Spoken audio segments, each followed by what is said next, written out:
really excited to record this video for you guys. Zion is currently sleeping right back here in his little bassinet, and I want him to wake up and like sit here with me while I share his birth story. I feel like it's his birth story. So I'm going to just go grab a cup of coffee while I wait, and maybe he'll wake up then. I don't know if he will, but we'll see.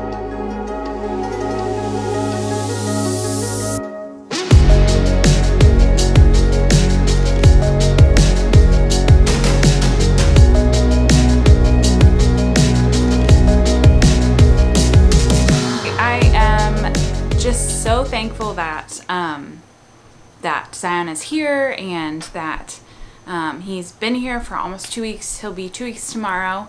So we have just been resting and just getting to know each other. You know, when you have a baby, it's like they're with you, and then like in your belly, like for this whole like almost 10 months, and then they're out, and it's like, who is this person? So it's just been like a really cool privilege to get to know this little human that God has placed in mine and my husband's care and given to us to raise. And so, yeah, that is just kind of where we're at right now. We're having to learn how to just become this family of 6 all of a sudden. So if you're new here, I'm Jackie. I am a homeschool mom and a wife, and I started this YouTube channel just like during COVID. I was like, I'll just start making some videos on curriculum, and so that's kind of where this started. This channel is all about motherhood and intentional homeschool days. I actually haven't written down his birth story yet. I just thought that I would kind of sit here in front of the camera and kind of like think about it and relive it, and just like let it all kind of sink in and kind of process it here for his birth story video. His birth was a lot different than I was thinking it would be, which I mean, this is my 4th baby, and I should have known that you can't really like predict the way your birth is going to be. You can prepare, you can have everything lined up, but you really don't know how birth is gonna go. And so that is the beauty of birth. And I have a new I'm just in awe of birth, and how hard it can be and how awesome it can be, and those two things at the same time. It's really crazy. So I think back to the day that he was born 13 days ago, and I just like, I don't even remember like the pain or anything. It is wild how you just kind of forget these things. And yeah, God designed birth really amazingly, and I am just in awe of birth after this experience. All right, well, while Zion is still sleeping, I'm going to just get this video started. So yeah, I had, you know, you guys had seen like I had prepped my home birth space, like if you've been following my channel, and I'm like cleaning all the things and like getting ready for this home birth. And I've been feeling this nesting urge since like literally 27 weeks. And I was able to get everything prepared. Everything was ready. I had little baskets for my midwives, and yeah, everything was ready. And I really tried to get into that mental space of just like, I'm ready for birth. And I had like all of these affirmations that I had been like reading over and thinking about, and hanging up on the walls. And once I started actually having contractions, I was like, those kind of things for me anyway, they tend to go out the window. Not out the window, they're like tucked deep in. So those types of things and that type of preparation is tucked deep into my brain. And but when I actually go into labor, I feel like my brain just kind of goes quiet, and I can't, like me, I can't remember those affirmations or anything. One that I do remember during labor was this one affirmation that I had. It said, "This is hard, but I am not alone." And that one was like, it was so true to where I was at in labor.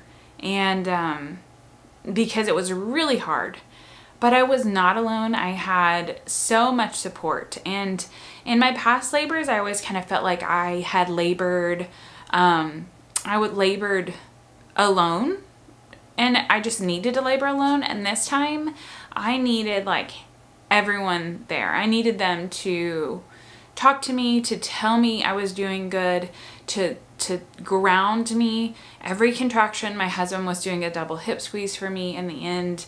And it was just like, I needed those hands. And I feel like that affirmation was like really affirmed, because it was just so true as to where I was at. It was really hard, but I was not alone. And so that was really cool. I know that there was a lot of praying going on, and I was praying like, I mean, I was praying as much as I could in my labor brain. So I think I started having some prodromal labor going on July 3rd. Me and my husband got to go on a date that night to our favorite pizza place, and my mom came to visit into town, and I was hoping that I would go into labor at that point. And I was thinking, well, this really feels real, like they're getting really close, but let's just go to dinner and find out, you know, I'm sure things could change. And so on the 3rd we went to dinner, and basically all the contractions stopped. They stopped until Sunday night, and then Sunday night, it was the 4th of July, we went out and we shot off fireworks and stuff, just some things that we like to do as a family. And I was having some contractions, and I was like, well, maybe this is it. Because with Ezra, if you saw his birth story, which I can link above and below, he was like just so fast, and like, I mean, it just happened quickly. And so I just expected this labor to go quickly. And so I go to sleep Sunday night thinking, well, maybe tonight will be the night. And it's Monday, and no more contractions. Monday night, I start having more contractions again. This time they were a little more rhythmic. Well, I fell asleep Monday night and woke up Tuesday morning, and nothing had happened. So it's like 3 days of like these kind of prodromally, maybe early labor sort of contractions, and nothing. And so at that point I'm like, okay, I gotta, you know, pull up my big girl pants and be okay with this. I'm okay. I've studied so much about birth. I have, you know, had 3 children. I know what I'm doing here. I can't let myself get discouraged. Fast forward to Tuesday night. So Tuesday night, I did start having some contractions, enough to have me text my midwife and say, hey, seems like things are kind of picking up. Just want to give you a heads up. Could be tonight, could be tomorrow. I don't know, but just giving you a heads up, because I was having regular contractions. So that night I actually told my mom, I said, hey, I think you should probably come back. And so this was Tuesday night, July the 6th. And so she was like, okay, I'm gonna head that way. And so she got here like in the middle of the night. And I had texted my mother-in-law, who was planning on being there, and she came up too on Tuesday. So they both got there in the middle of the night, early Wednesday morning. I wake up Wednesday morning and nothing still has happened. I've been having contractions all night long, but I would have like, you know, 30 minutes between one, or then it'd be like 5 minutes between one, and then 30 minutes. And then I was able to get a little bit of rest at least. But when I woke up, nothing had happened. And so at this point I'm like, okay, well, it's the morning time. I'm gonna get this labor going. We're gonna have this baby today. Like, this baby is going to be here today. So it was Wednesday the 7th, and I had been having all these contractions. Finally, in the afternoon, I texted my midwife and I was like, this is what's going on. I'm a little confused. I'm a little discouraged. I'm having contractions, but nothing is happening. And I am just.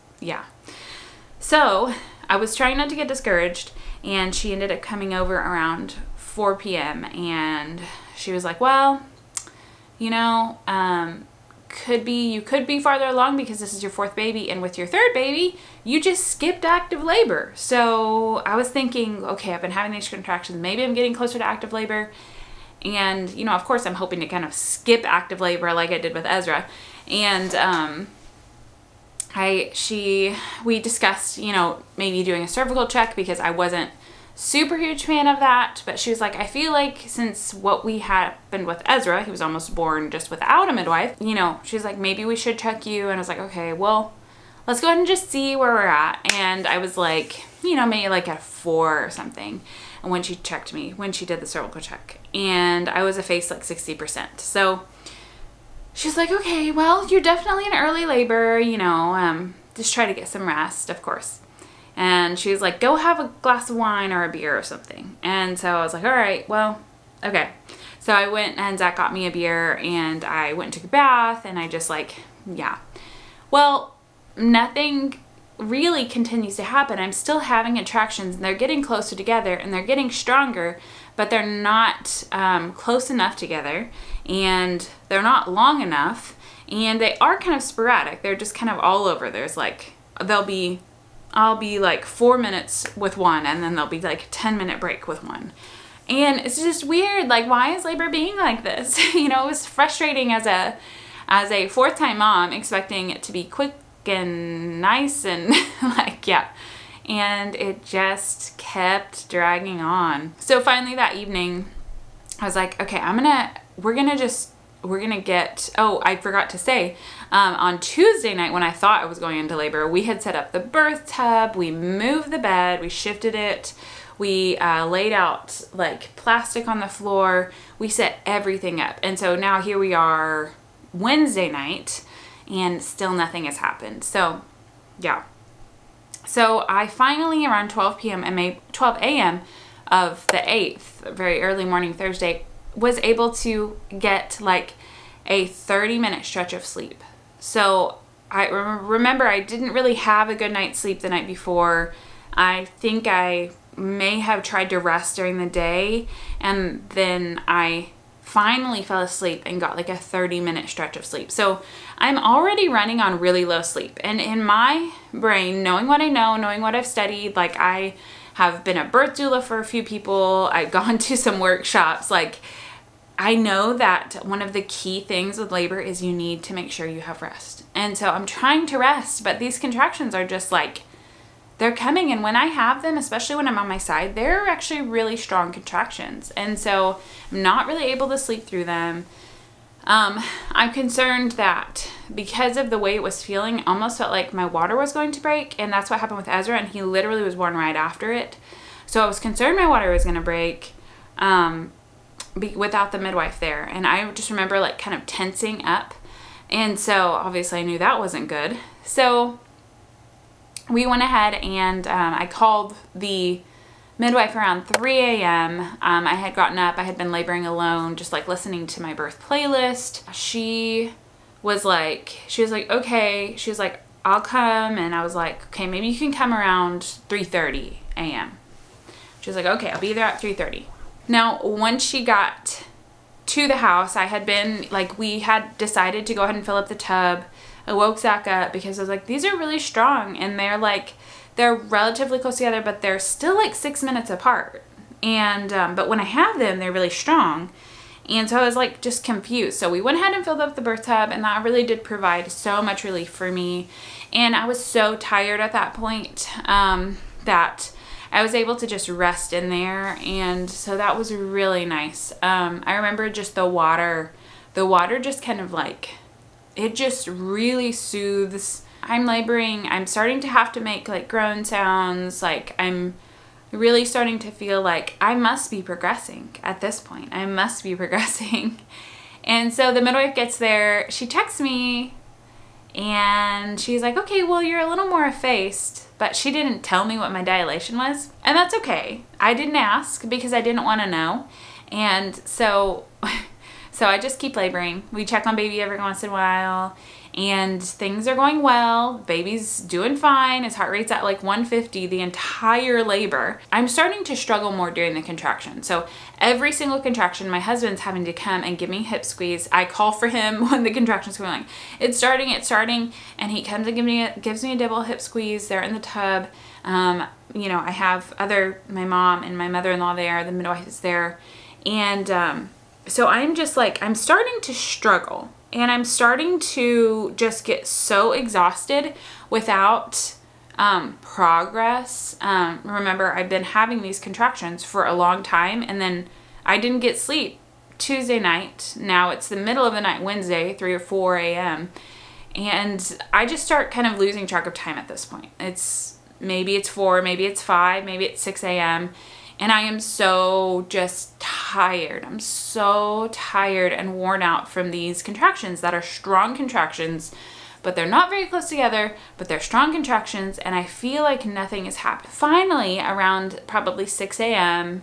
On the 8th, my midwife, we discussed, getting checked again, and she's like, I think it'd be a good idea, to get checked. And so we went ahead and did that, and I had her check me, and she was like, okay.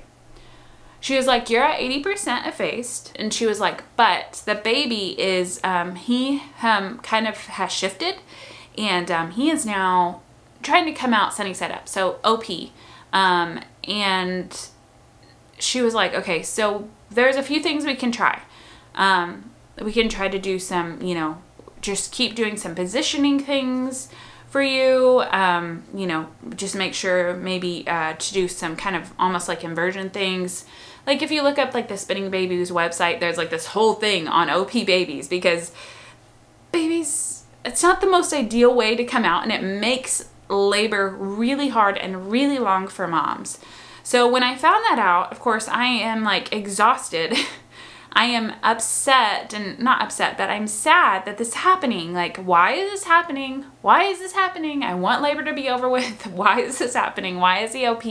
Why did he move? Was he even in the right position in the first place? And I mean, I was just kind of like, cause it's long, it's hard, and I'm having all the strong contractions in between, and I just feel like, I'm just exhausted, and and honestly at this point, I was feeling pain. Like I was really feeling pain, which I don't like to use the word pain with labor a lot of the time, but I was having pain. So at this point, like we were trying all of these things, to kind of help my body.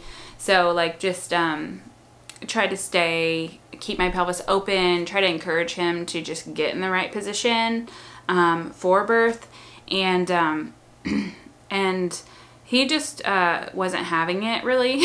And so my midwife was like, all right, so we can do a few more things. We can rest. You can try to rest.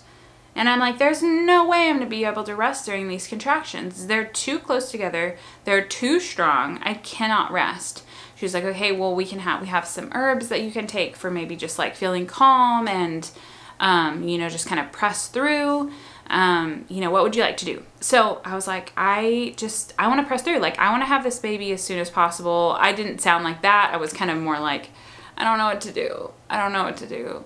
Can I just have the herbs? And, I'm just like I'm just like so out of it because I'm so tired, and the contractions are so strong. They did give me some herbs. I actually need to ask my midwife what they were, because one of them really did help. It helped kind of almost like wake me up a little bit. And it was really helpful. So we actually used a few different types of herbs during labor, which was new for me. I've never used herbs during labor. I've never used any of that during labor.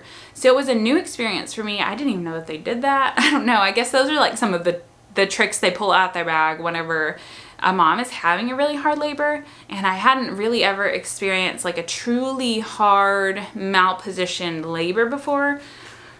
So not that my other labors weren't hard, but this one was like a doozy. So I got some herbs, and they did help. I got back in the tub, and that helped, being in the tub. But yeah, during those contractions that were really getting long, Zach was, just like holding my hips. He tried like some counter pressure with his fist on the back, my lower back, and oh, that hurt really bad. I did not like that at all. That was not good. And so I had to make sure he was right by me, like, do not leave the room, Zach, because I am like, don't leave me. I need you to push my hips in. And so the water helped for a little bit, and then I was like, I need to get out. And then the other midwife showed up, and she was like fresh, she was awake, and she was like, had a full night's sleep. It's like 7 a.m. and she walked in, and she took control of the whole thing. And I don't know how to explain that other than like she encouraged me. She remembered to tell me to breathe. And I don't know why I was listening to her voice. Whenever I know I was hearing that from other voices, she was like, breathe, breathe, make sure you let your shoulders down. Let your shoulders down. Open yourself up. You know, like all of these things that she's saying to me. And she just encouraged me to just literally just relax, because I was so tense, because I was so tired. I was in pain. I didn't want to let go. And so she just really encouraged me in that. She brought in a couple more types of herbs, and like they really helped me. So she just took charge of the whole thing. Around 9 a.m. on the 8th. Remember, I'm laboring this entire time. I'm losing it. Like I'm literally, I'm crying. I am saying I cannot do this. I'm saying I want this to be over. Make this be over. I want this to be over. I'm so done. I'm getting mad. Like I'm literally getting mad. I am so over it. And I'm so over it. And I'm starting to really just kind of lose it. I don't know what I would have done. I wasn't, now looking back, I wasn't transitioning. A lot of the times women will get really teary when they're transitioning. I wasn't transitioning, but I was losing it. And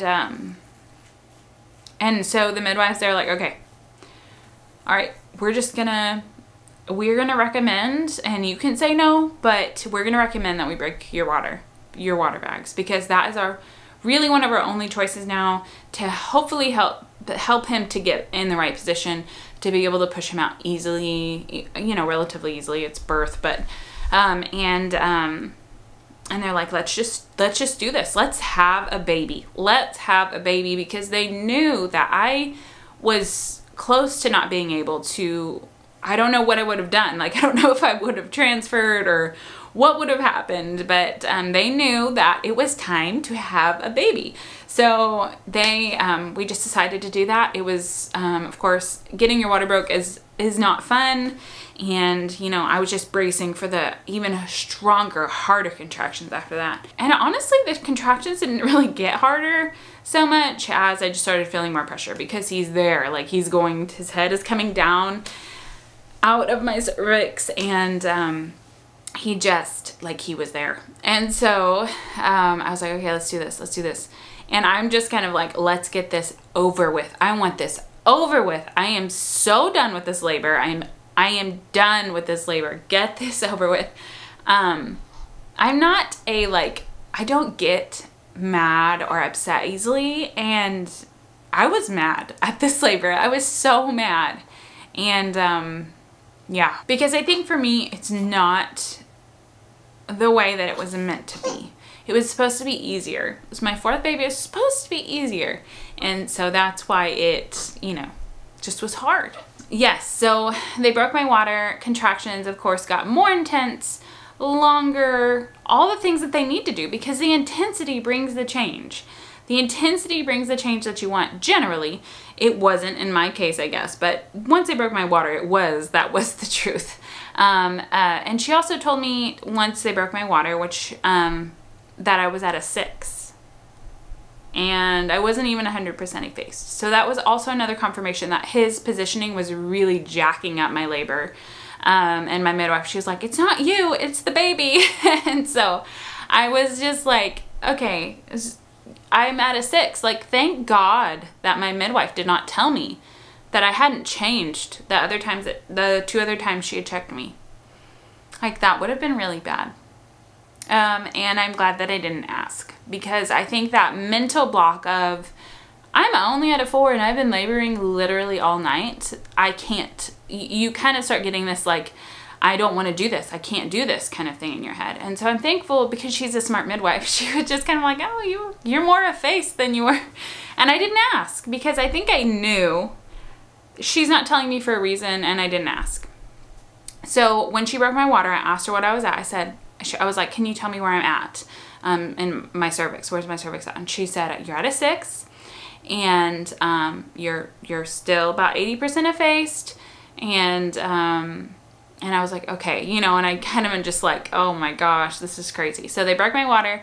Once they broke my water, things did start happening. So he actually did shift back into position to be LOA. So he, thankfully, I guess just the loss of the fluid kind of helped him shift back or shift to the right position, because I'd always kind of wondered, because I always kind of felt his little feet like up here, and so I was kind of wondering if his position was right from the get-go.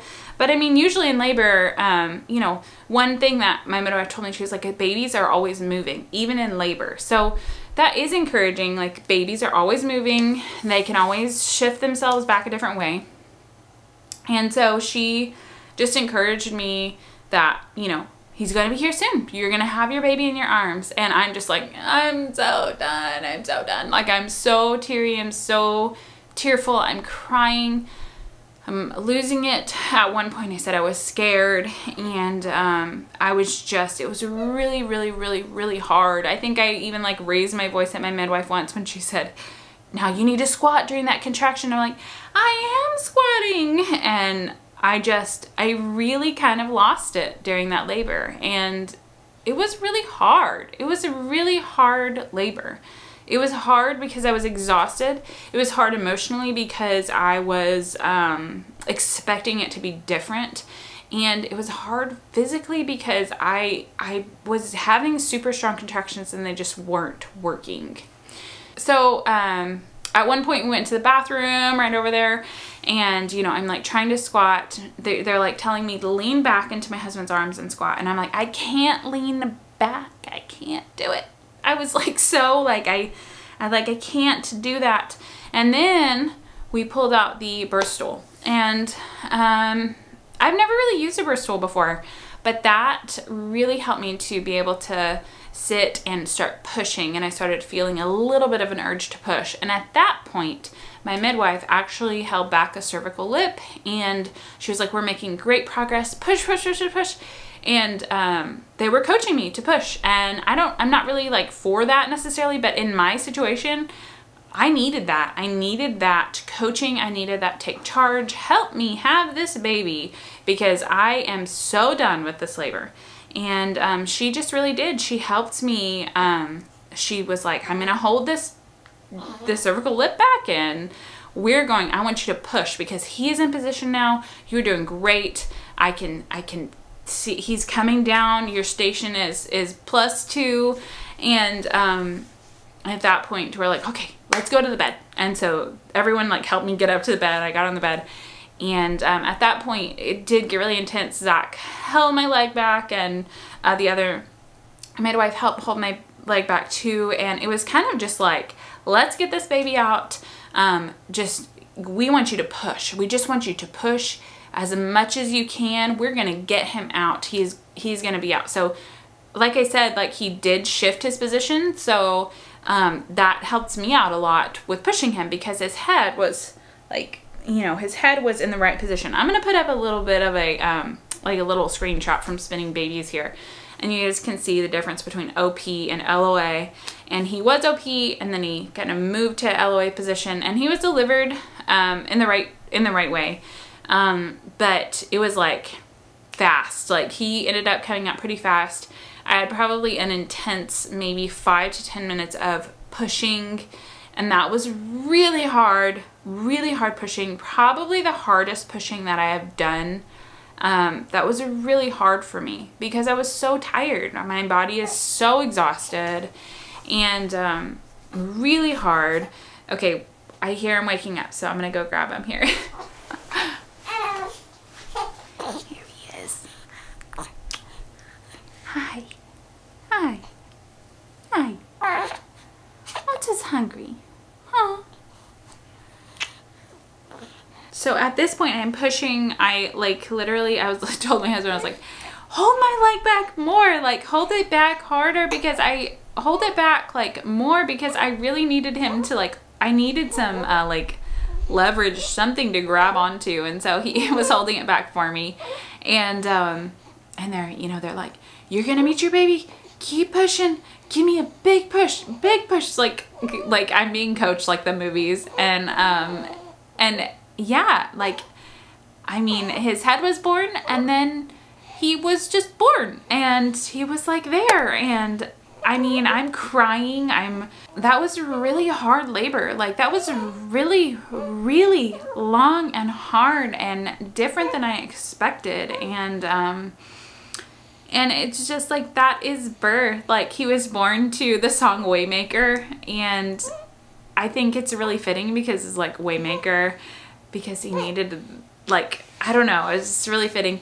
But he was just like, I don't know, it was a really hard labor, and I didn't expect that. And so anyway, everything was good though. Like, he was healthy, I was healthy, and he was here, and I couldn't be more thankful for him being healthy.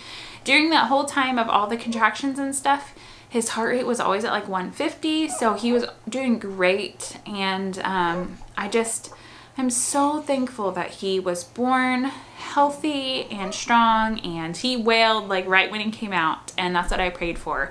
I prayed for him to cry loudly when he came out, and he still cries loudly. Maybe I should have been more specific, but he's so cute, and he's so wonderful, and I love him so much. And I feel like with all the rest that I needed, it took me like 48 hours to really even almost wake up, because I was just so exhausted and so tired from all of that labor. And but I've allowed myself to rest, which is huge when you have like other kiddos, and thankfully my husband's been able to be home. But I am just so thankful that for the story that God gave Zion, his birth story. And I'm so thankful that everything went well. It was hard. It was really hard because of his positioning and the length and of everything. But he's healthy, and he's here, and the labor is over, and he's a beautiful boy, and I don't even remember the labor pains like at all. It's crazy.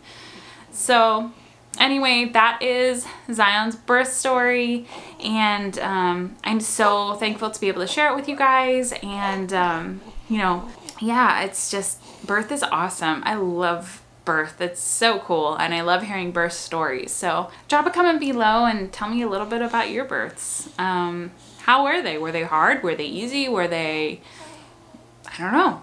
I'd love to hear. And just thank you so much for being here and for watching.